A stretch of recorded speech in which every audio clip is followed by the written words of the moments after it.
পরবর্তী লেকচারে সবাইকে স্বাগতম। আশা করি আগের লেকচারগুলো ভালোভাবে দেখেছো এবং বুঝতে পেরেছো। তো আমরা 4 নম্বর লেকচারে আসলাম 3.3-তে, অনুশীলনী 3.3-তে 4 নম্বর লেকচারে আসছে। এটাই লাস্ট লেকচার। এই লেকচারে আমরা দুইটা গুরুত্বপূর্ণ অঙ্ক করব। এই দুটো অঙ্ক দিয়েই এই লেকচার শেষ হয়ে যাবে।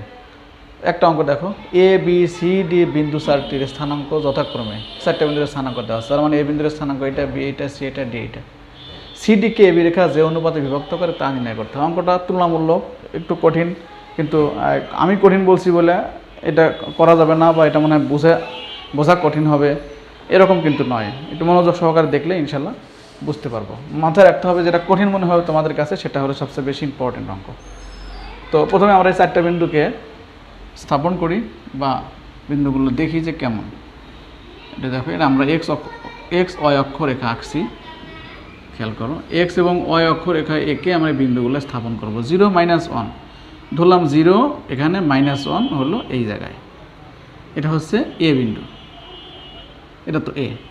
তারপরে 15-2 বলতে এটুকু যদি 1 হয় তাহলে 15 মোটামুটি এত দূর যাবে। আমরা ধরলাম এখানে 15 এবং 2 ধরলাম বিন্দুটা এখানে। এটা হচ্ছে বি বিন্দু। আচ্ছা, বিন্দুটা পরে লিখতেছি। এটা হলো বি বিন্দু। এরপরে আসে -1, 2 -1 এদিকে আসলো, ধরলাম এটা 2 হচ্ছে, ধরলাম এখানে। এটা হচ্ছে সি বিন্দু। আর ডি বিন্দু হচ্ছে 4, -5 4 ধরলাম, 1 2 3 4 4 -5 মোটামুটি এখানে ধরে নিলাম 4 -5। এখানে হলো, এটা হলো ডি বিন্দু। আমরা কিন্তু বিন্দুগুলো স্থাপন করছি, তোমরা আন্দাজ করে এভাবে গেস করে নিয়ে স্থাপন করবো। তো খেয়াল করো, এই বিন্দুর স্থানাঙ্ক ছিল হচ্ছে 0, -1। এই বিন্দুর স্থানাঙ্ক হচ্ছে 0, -1। আবার বি বিন্দুর স্থানাঙ্ক ছিল 15, 2। সি বিন্দুর স্থানাঙ্ক হচ্ছে -1, 2। আর ডি বিন্দুর স্থানাঙ্ক হচ্ছে 4, -5। তো এখন আমাদের উদ্দেশ্য কি আসলে, এ বি আর সিডি যে রেখা, সেই রেখা আঁকবো আমরা। এ আর বিকে সংযুক্ত করব আর সিডিকে সংযুক্ত করব। আমরা কিন্তু মোটামুটি ধারণা করে এঁকেছি, এটা অ্যাকুরেট এরকম হবে না, জাস্ট বোঝার জন্য। এখন এখানে দুটো রেখা আসলো, দেখো, এ বি একটা রেখা, সিডি আর একটা রেখা। আমি যে কাজ করছি কাজগুলো কিন্তু কঠিন নয়, আবারও বলছি, অনেক সহজ কাজ। তো বের করতে হবে যে এই যে সিডিকে যে ভাগ করেছে এ বি, সিডিকে 2 ভাগে ভাগ করেছে, কিন্তু এই বিন্দুর স্থানাঙ্ক যদি আমরা ধরে নেই ই ধরলাম, তাহলে এই ই বিন্দু সিডিকে বিভক্ত করেছে, যে অনুপাতে বিভক্ত করছে সেইটা আমাদের বের করতে হবে। অর্থাৎ বের করতে হবে হলো সিই ডিই সমান হওয়াট, এই অনুপাতটা আমাদের বের করতে হবে। খেয়াল করো, প্রশ্ন থেকে আমরা বিন্দুগুলো স্থাপন করলাম এবং দেখালাম যে এই হলো ছেদ বিন্দু। এখানে যা বলেছে, সিডিকে এ বি রেখা যে অনুপাতে বিভক্ত করে, এ বি রেখাটাই তো বিভক্ত করেছে, কারণ এ বি তো যে বিন্দুটা ছেদ করছে। তো সিডিকে যে বিভক্ত করছে সেই অনুপাতটা খেয়াল করো। এখানে যদি উল্টো বলা থাকতো এ বিকে, তাহলে লিখতাম এ ই অনুপাত বিই। যাকে বিভক্ত করেছে তার সাথে কিন্তু সম্পর্ক, সিডির সাথে সম্পর্ক, এই জন্য সিই অনুপাত ডিই, এটা আমাদের বের করতে হবে। প্রথমে আমরা ধরে নেব সিডিকে এ বি রেখা ই বিন্দুতে M1 অনুপাত M2 M1:M2 অনুপাতে অন্তর্বিভক্ত করে। অন্তর্বিভক্ত কেন লিখলাম, এটা ভিতরেই আছে, দেখো, বিভক্ত করে। এই যে এই লাইনটা গুরুত্বপূর্ণ। এই লাইনটা অনেকের জন্য সাজানো না হওয়ার কারণে একটু বুঝতে সমস্যা হয়। অঙ্ক হয়তো বা ক্যালকুলেশন ঠিকঠাক মতো করে, কিন্তু এই লাইনটা ঠিক মতো লেখা নেই। এটা খুব গুরুত্বপূর্ণ, অঙ্কের অর্ধেক কাজ এখানেই করে। যে এই লাইনটা সাজিয়ে লিখতে পারে সে সবচেয়ে ভালো বুঝেছে অঙ্ক। কী করলাম, যে অনুপাতটা বের করতে হবে সেই অনুপাতটা ধরে নিলাম। এই যে এখান থেকে দেখে ধরি সিডিকে এ বি রেখা ই বিন্দুতে, বিন্দুটা নির্দিষ্ট না করলে তো হবে না, ই বিন্দুতে M1:M2 অনুপাতে অন্তর্বিভক্ত করে। খেয়াল করো, যেহেতু অনুপাতটা আমরা ধরে নিয়েছি, এখন ই বিন্দুর স্থানাঙ্কটা আমরা অনুপাতটা ব্যবহার করে বের করতে পারবো। সুতরাং ই বিন্দুর স্থানাঙ্ক কি হবে? ই বিন্দুর স্থানাঙ্ক এক্স এবং ওয়াই এর মান, সেই অনুপাত ব্যবহার করব। অন্তর্বিভক্তির সূত্র ছিল কি, নিচে এক্স এর মানের ক্ষেত্রে 2টা যোগ ছিল, ওয়াই এর মানের ক্ষেত্রে কিন্তু 2টা যোগ ছিল, মনোযোগ সহকারে। আমরা উপরে কি লিখছিলাম, m1 একটু জায়গা রেখে m2, m1 একটু জায়গা রেখে m2। এটা হচ্ছে এক্স এর মান, এটা হচ্ছে ওয়াই এর মান। আমি কিন্তু এখনও শেষ করিনি। তাহলে কীভাবে করব? সি ডিকে যেহেতু বিভক্ত করেছে, তাহলে সি বিন্দু হবে x1 y1 আর ডি বিন্দু হবে x2 y2। তাহলে এখানে x1 হচ্ছে -1, আমি কিন্তু ব্যাখ্যা করতেছি জাস্ট বোঝার জন্য। x2 হচ্ছে 4, এটা হলো x এর মান। তাহলে x2 এখানে সূত্রে আছে x2, দেখো তোমরা 3.2 এর যে লেকচারগুলো দেখেছো সেখানে x2, তাহলে এখানে হবে 4 আর এইখানে হবে 1। একইভাবে x1 হবে নাকি কই y1 হবে 2 আর y2 হবে কিন্তু -5। এই যে এটা হলো x1 y1, এটা হলো x2 y2। তাহলে এখানে y2, এই যে সূত্রে কিন্তু এখানে আছে y2, এখানে হচ্ছে y1, তাহলে y2 হবে -5 আর y1 হচ্ছে 2। তো এই যে আমরা লিখলাম, এইটা কিন্তু খুব গুরুত্বপূর্ণ, এইটাই বা এটি একটু ক্যালকুলেশন করে নেই। এটা হয় 4m1 -m2, এই মাইনাসটা বামে চলে আসলো, m1 প্লাস m2। এটা একবারে যদি আমরা লিখি, দেখো -5m1 প্লাস 2m2 নিচে m1 প্লাস m2। দেখো আমরা এই বিন্দুর স্থানাঙ্কটা আপাতত অনুপাতটা ব্যবহার করে নির্ণয় করলাম। এখন এই বিন্দুটা ব্যবহার করে একটা কৌশল অবলম্বন করব। কৌশল অবলম্বন করে আমরা বিন্দুটার স্থানাঙ্ক কি বলে m1:m2 বের করব। সমরেখ বিন্দুগুলো দিয়ে যে চতুর্ভুজ ত্রিভুজ হবে বা ক্ষেত্র হবে, তার ক্ষেত্রফল হবে 0। এখন আমরা একটু খেয়াল করি, ই বিন্দু, এ বিন্দু আর বি বিন্দু এক রেখার উপর অবস্থিত কিনা চিত্র থেকেই বুঝতে পারবে। ই, এ, ই আর হচ্ছে বি, এই 3টা বিন্দু কিন্তু এক রেখার উপর অবস্থিত। তো আমরা এই 3টা বিন্দু দিয়ে ক্ষেত্রফল নির্ণয় করে সেই ক্ষেত্রফল সমান 0 ধরব, চলবে। প্রথমে আমরা এই বিন্দুটা ব্যবহার করি, এটা হচ্ছে ই বিন্দু। ই বিন্দুর স্থানাঙ্ক কত? এই যে 4m1 - m2 divided by m1 plus m2 আর 5m1 plus 2m2 divided by m1 plus m2, এখানে হচ্ছে 1। আমরা প্রথম বিন্দু নিয়েছি। এরপর দ্বিতীয় বিন্দু কী হবে? ই এর পরে আমরা এ নেই, 0 - 1 1। এরপরে বি বিন্দুর স্থানাঙ্ক 15 2 1। এটা একটু ছোট করি আমরা, কারণ এটার ব্যবহার করতে হবে। এইটা ইকুয়াল টু কিন্তু 0। যে লাইনটা লিখেছি লাইনটা খুবই গুরুত্বপূর্ণ। ই বি, ই এ, ই বি বিন্দু 3টি সমরেখ, কারণ এক রেখার উপর অবস্থিত। সমরেখ হলে বিন্দু 3টি দিয়ে গঠিত ত্রিভুজের ক্ষেত্রফল 0 হয়। ত্রিভুজের ক্ষেত্রফল এটা এখানে হাফ ছিল, কিন্তু যেহেতু ডান পাশে 0, 2 পাশে গিয়ে গুণ হয় 0 হয়ে গেছে। এটা কিন্তু শর্ত ছিল, সমরেখ হওয়ার শর্ত ছিল। দেখো আমরা এখান থেকে যদি এটা বিয়োগ করি, একটা থেকে একটা যে বিয়োগ, এটা থেকে যদি বিয়োগ করি তাহলে কিন্তু এটাই থাকে, 4m1 - m2 নিচে m1 প্লাস m2। আর এটা থেকে যদি এটা বিয়োগ করি, 1 যোগ হয়। আমরা বিয়োগ করে বিয়োগফলটা যদি এখানে লিখি, 1 যোগ করি, দেখো আমরা -5m1 2m2 নিচে m1 প্লাস m2। যেহেতু বিয়োগ করতেছি এখানে মাইনাস আছে, তাহলে এখানে হয়ে যাবে +1।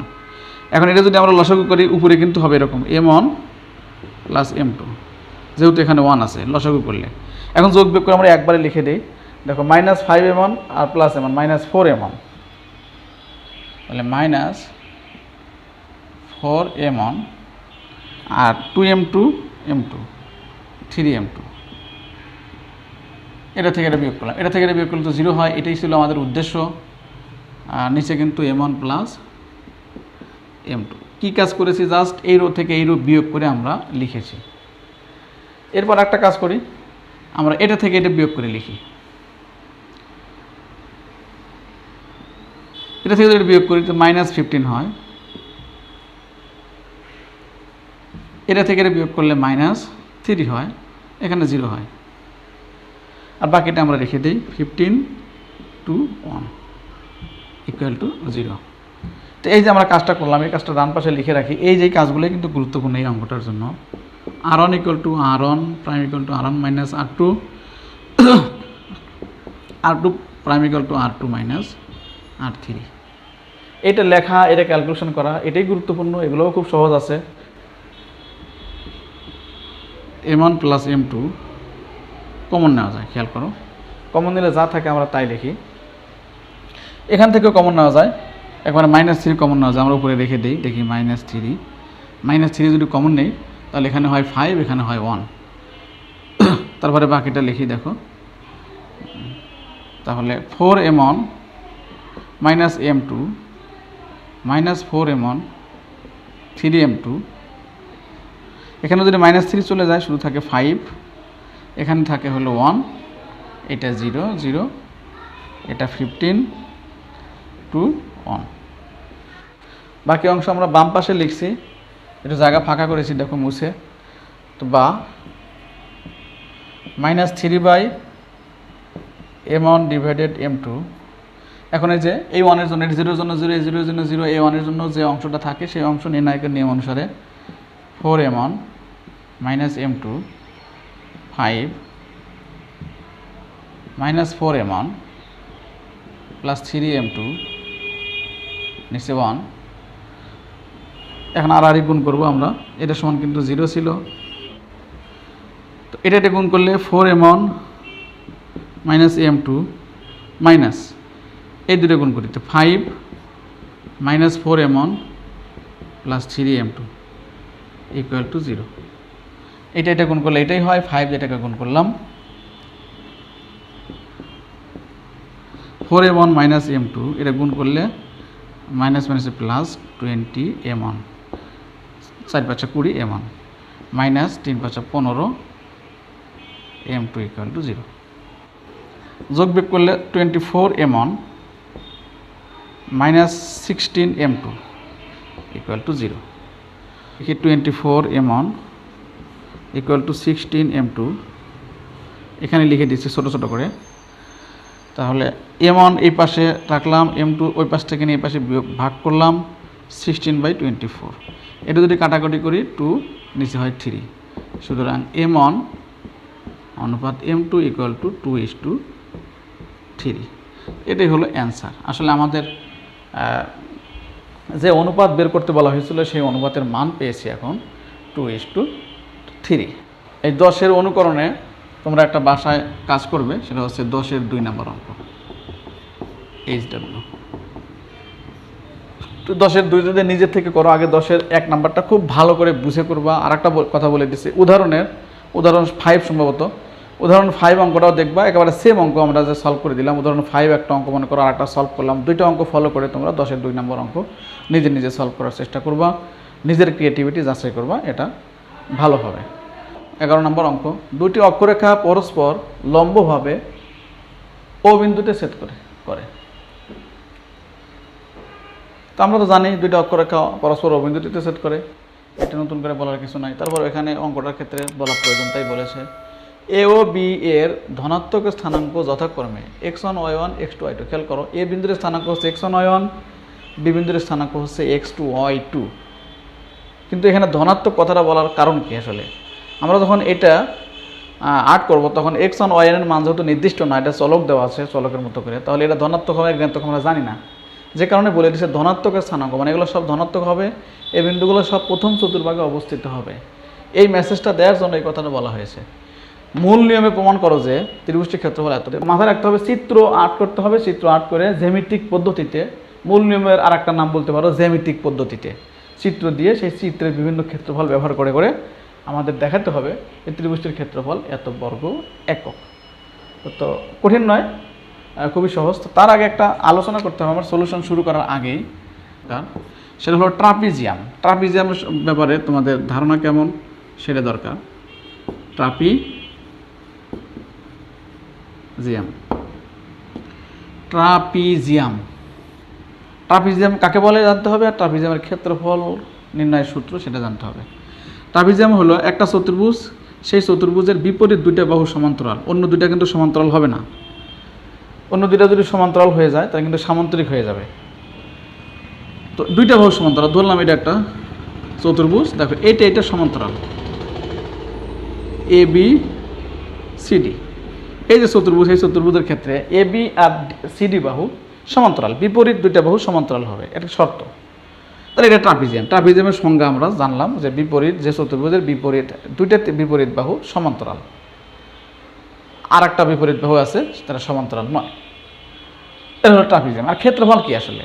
এই সমান্তরাল বাহুদার দৈর্ঘ্য যদি আমি ধরে নেই এ আর হলো বি, আর এই ট্রাপিজিয়ামের উচ্চতা ধরলাম হলো এইটুকুন হলো এইচ।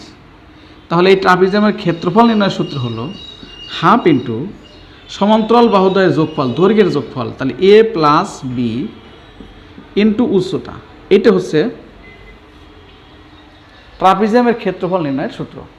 উচ্চতা বলতে বোঝানো হয় এই সমান্তরাল বাহুদ্বয়ের মধ্যবর্তী দূরত্বকেই বলা হয় উচ্চতা। আমি যদি ট্রাপিজিয়ামটা এইভাবে আঁকতাম, খেয়াল করো, এভাবে আঁকলাম আমি ট্রাপিজিয়ামটা, তখন সমান্তরাল বাহু কিন্তু এই দুইটা, ধরো এটা এ ধরলাম, এটা বি, তাহলে এর মধ্যে উচ্চতা হচ্ছে এই দূরের মধ্যবর্তী দূরত্ব, এইটাই হবে এর উচ্চতা। তখন এটারও ক্ষেত্রফল হতো হাফ ইন্টু এ প্লাস বি ইন্টু এইচ। তাহলে এখানে একটা গুরুত্বপূর্ণ বিষয় হচ্ছে ক্ষেত্রফল নির্ণয়ের সূত্র আর হলে উচ্চতা কী বোঝায়? উচ্চতা হলো সমান্তরাল বাহুদ্বয়ের মধ্যবর্তী দূরত্ব। চিত্র অঙ্কন করে সাইডে দেখো, চিত্রটা বেশি গুরুত্বপূর্ণ হবে যেহেতু মূল নিয়মে সমাধান করতে বলা হয়েছে।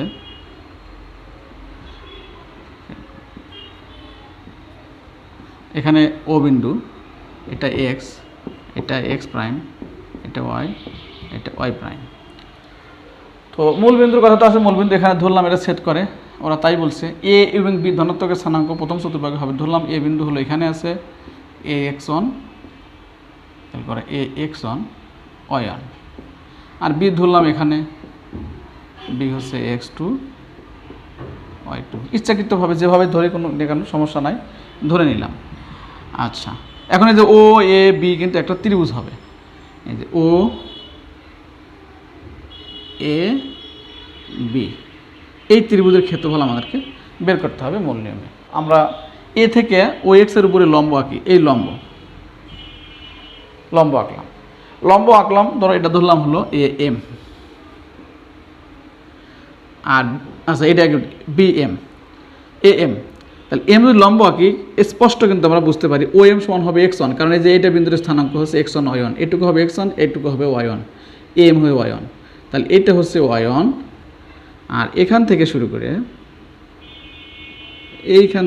করে এইখান পর্যন্ত হচ্ছে এক্স ওয়ান, এটা কিন্তু বুঝতে পারি। এরপর আবার বি থেকে যদি আমরা এর উপরে লম্ব আঁকি, এটা হলো এন, এটা যদি লম্ব আঁকি একটু খেয়াল করতে হবে, তাহলে এই বি এন সমান কিন্তু হবে ওয়াই টু, এটা তো ওয়াই টু, আর ও এন হবে এটুকু হবে কিন্তু এক্স টু, এইটুকু হবে এক্স টু। এই যে আমরা অঙ্কন করলাম, অঙ্কনের পাশাপাশি কিছু কাজ করলাম, এটা কিন্তু গুরুত্বপূর্ণ, আমাদের প্রয়োজন হবে। B A B N M, এটা কিন্তু একটা ট্রাপিজিয়াম হয়েছে। ট্রাপিজিয়ামের সমান্তরাল বাহু কোনটা? এই যে এ এম আর হচ্ছে হলো বি এন। একটু আমি এখানে লিখছি, রাফ করছি, এ B N M trapezium.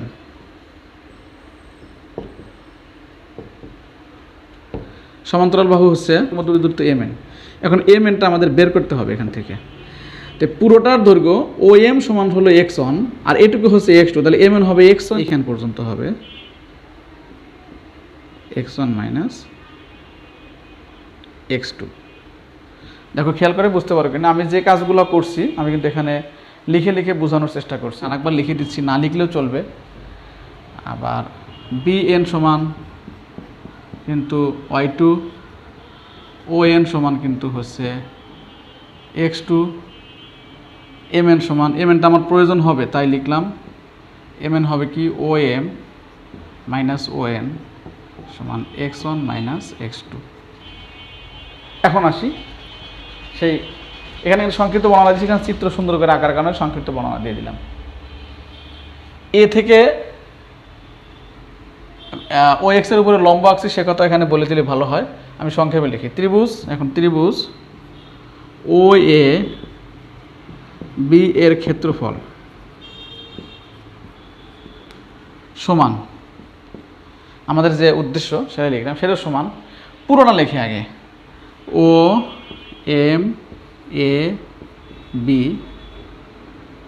Minus এত এর ক্ষেত্রফল মাইনাস, খেয়াল করো পুরোটার থেকে যদি আমরা এর নিচের ত্রিভুজটা বাদ দিই, ও এ এম অথবা ও এম এ, এই ত্রিভুজটা যদি আমরা বাদ দিই এই যেটা, তাহলে কিন্তু আমাদের সেই ও এ বি এর ক্ষেত্রফল হয়। তাই লিখছি ত্রিভুজ ও বি এর ক্ষেত্রফল পুরোটা থেকে যদি এই নিচের ত্রিভুজটা বাদ দিই, এই যে ত্রিভুজটাকে যদি বাদ দিয়ে দিই, তাহলে এই ত্রিভুজটা বাদ দিয়ে দিলে হয় উপরের ত্রিভুজ, সেটাই লিখবো। ত্রিভুজ হলো কত, ও ত্রিভুজ ও এ এম এর ক্ষেত্রফল। চিত্র দেখে দেখে কিন্তু কাজ করব। এখানে যে ও এম এ বি এর মধ্যে দুইটা অংশে ভাগ করা যায়, একটা হচ্ছে ট্রাপিজিয়াম আর একটা হচ্ছে ত্রিভুজ। তাহলে ও বি এন প্লাস এই যে ত্রিভুজ, এখানে লিখি ত্রিভুজ O B N plus trapezium. Trapezium হচ্ছে হলো A B N M minus ত্রিভুজ ও এ এম। এই যে আমরা সংক্ষেপে লিখলাম, এখন জাস্ট আমরা সূত্রগুলো অ্যাপ্লাই করব। প্রথমে আসি ত্রিভুজ ও বি এন এর ক্ষেত্রফল। এই যদি ক্ষেত্রফল বসাই আমরা, ত্রিভুজ ও বি এন, ও বি এন কোনটা, ত্রিভুজ ও বি এন এর ক্ষেত্রফল হাফ ইন্টু ভূমি ইন্টু উচ্চতা, উচ্চতা কিন্তু বি এন আর ও এন হচ্ছে ভূমি, তাহলে এর ক্ষেত্রফল হবে হাফ ইন্টু কী হবে, ভূমি ইন্টু উচ্চতা, half into O N into BN. এটুকুর কাজ শেষ। এখন আছে ট্রাপিজিয়াম প্লাস, ট্রাপিজিয়াম কী ছিল, হাফ ইন্টু সমান্তরাল বাহু দ্বারা যোগফল। সমান্তরাল বাহু কোনটা কোনটা, এই যে এম আর বিএন আমি বলে দিচ্ছি আগে, এম আর হচ্ছে বিএন ইন্টু উচ্চতা হচ্ছে হলো এখানে এম এন, কারণ এর মধ্যবর্তী দূরত্ব হচ্ছে এম এন। তাহলে এই অংশটাও কিন্তু শেষ হয়ে গেল, জাস্ট বিয়োগ ত্রিভুজ ও এ এম এর ক্ষেত্রফল, ও A M, O A M এই ত্রিভুজ এর উচ্চতা কিন্তু এ এম, হাফ ইন্টু ভূমি হচ্ছে ও এম ইন্টু এ এম। একটু বুঝে নিলেই হবে, আমরা একটু আগে যে আলোচনা করছি সেটা। গুরুত্বপূর্ণ লাইন হচ্ছে যে এটা তারপরে এই দুটো লাইন গুরুত্বপূর্ণ, এরপরে এগুলো খুব সহজেই বোঝা যায়। সমান হাফ ও এন সমান কত, ও এন সমান কিন্তু হলো এক্স টু আর বিএন সমান হচ্ছে হলো ওয়াই টু, তাহলে এটা হবে এক্স টু ওয়াই টু, একবারে লিখলাম এই যে এটুকু সমান প্লাস হাফ এ এম সমান কত, এখানে লেখা আছে এ এম সমান ওয়াই ওয়ান আর হচ্ছে বিএন সমান ওয়াই টু। এরপর আসি এম এন, এম এন কী বের করছি, X one minus X two minus নিচেরটা হাফ ও এম কত, ও এম কিন্তু এক্স ওয়ান আর এ এম হলো ওয়াই ওয়ান, এই যে এ এম হচ্ছে ওয়াই ওয়ান। তো এই যে বের করলাম, এই যে মান বসালাম, এখন জাস্ট গুণ করে যোগ বিয়োগ করলে এবার সরাসরি মিলে যাবে। সমান half X two Y two, এটা গুণ করবো আমরা, এটা যদি গুণ করি হাফ তো সবগুলোর সাথে থাকবে, এক্স টু ওয়াই টু আর নিচে যেটা আছে সেটা লিখছি half X one Y one.